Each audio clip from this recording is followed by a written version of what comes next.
Welcome to this new automotive news video for Tuesday, March 31, 2026. Today we'll talk about Citroën, which has revealed the sky-high prices of its new long-range C5, and we'll also talk about Stellantis in another news story, since the brand is caught in a new legal standoff, this time with one of its suppliers. A standoff that could prevent the production of certain models in the group. We'll talk about BYD, which has released its 2025 figures and annual report that shows that, contrary to what you might think, BYD is not doing well. It's a brand that is experiencing a significant decline. We'll also discuss Volvo's new partnership with a Chinese brand to sell cars in Europe. These are the topics of this March 31 video, the last one for March. I hope you'll find this video interesting. As usual, I'm counting on you to show your support. If that's the case, you can support my channel for free by leaving a like on this video, boosting it if that option appears for you, and subscribing for the next ones.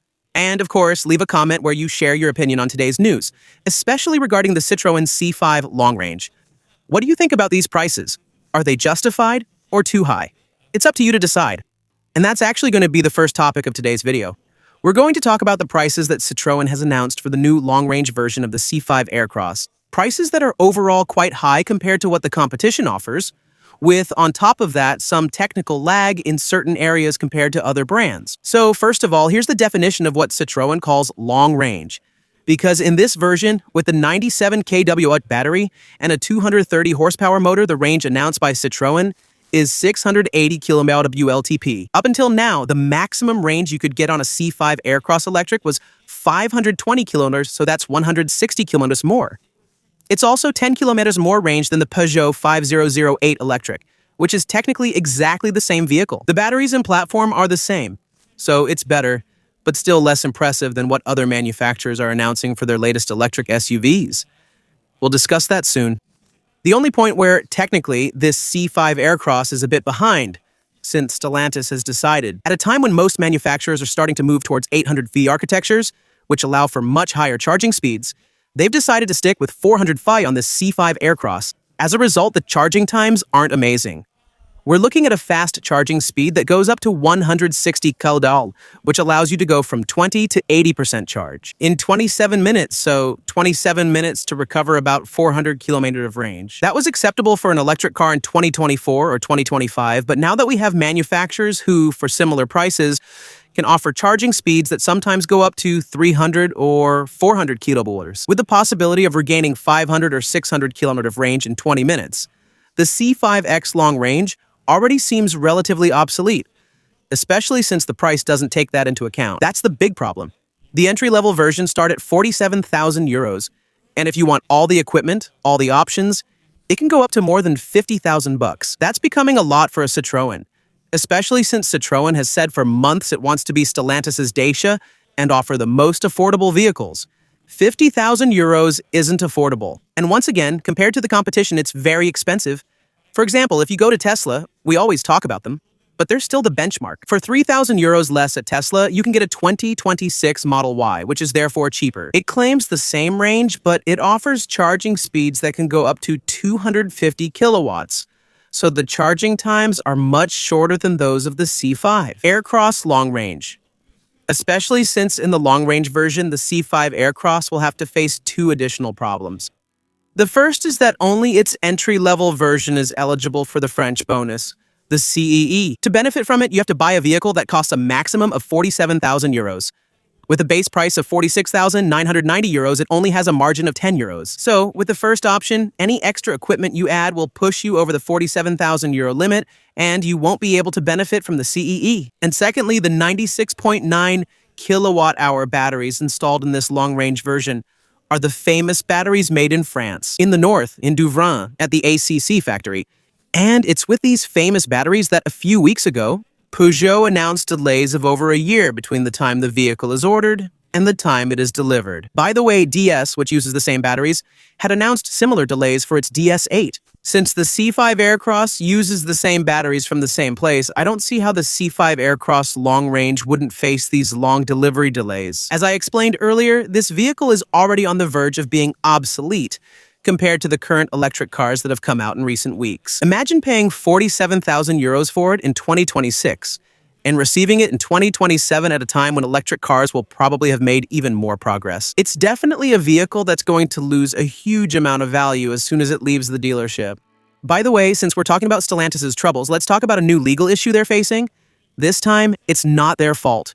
This time, they're more victims of a problem than anything else. Stellantis is having issues with Supplier ZF, which was supposed to deliver suspension systems but has made threats. Here's a brief summary, but they threatened to stop delivering those suspensions if Stellantis didn't agree to pay ZF $26 million more than what was originally agreed for those same parts, to avoid having deliveries interrupted. And so, vehicle production. Because, well, surprise, to produce cars, you need the right parts, and to get the right parts, you need to be supplied. Agreed to pay those $26 million, except now, ZF is actually asking for an additional $70 million. A financial escalation that, for now, Stellantis refuses to accept.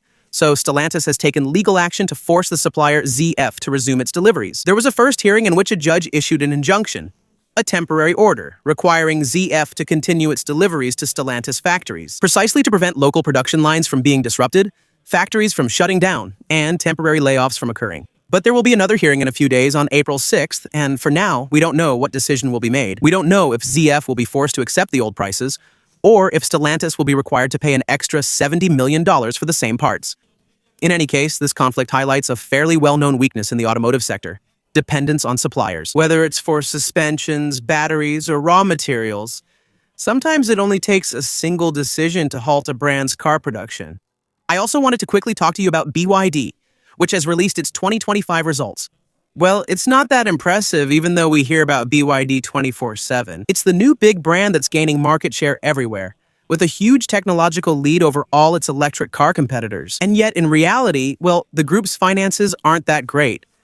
The group announced 4 billion euros in profits for the year 2025, which is already not bad, but that's a 20% drop compared to 2024, and it's especially a first. Because until now, BYD had been doing better in terms of revenue, but also in terms of profits every year. So now it's the end of the exponential growth that the brand had experienced until now. Another first, because for the first time in the group's history, there have been layoffs, with a 10% reduction in staff, which is still a lot.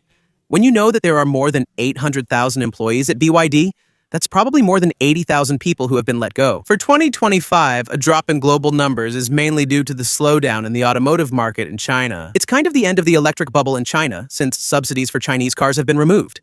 So BYD is seeing its sales melt away like snow in the sun in its main market, which is China. To try to fix this, it had to lower its prices, with discounts that sometimes go up to 35 or 40% off the base prices of its vehicles. All this is starting to cost it a lot, since for the first time in its history, its margins are down, with only a 4.2% operating margin. In 2025, BYD is no longer such an essential and a profitable manufacturer in the automotive world.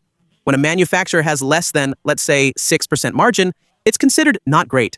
So, a complicated period, in the end, in 2025. That's why BYD is betting so much on the European market to try to make up for part of this decline caused by its Chinese market. And here it's true that the situation is completely different, since BYD in Europe, in 2025, sold twice as many cars as in 2024. That's a 100% increase in 1 year, and that's huge. We'll see what happens for BYD in the coming months, but right now it's making a strong entry. Because the competition is getting stronger and stronger, the market is becoming more and more tense, but also because BYD is starting to be affected by its first reliability issues. And by the way, we talked about it in a video last Sunday, which I invite you to check out.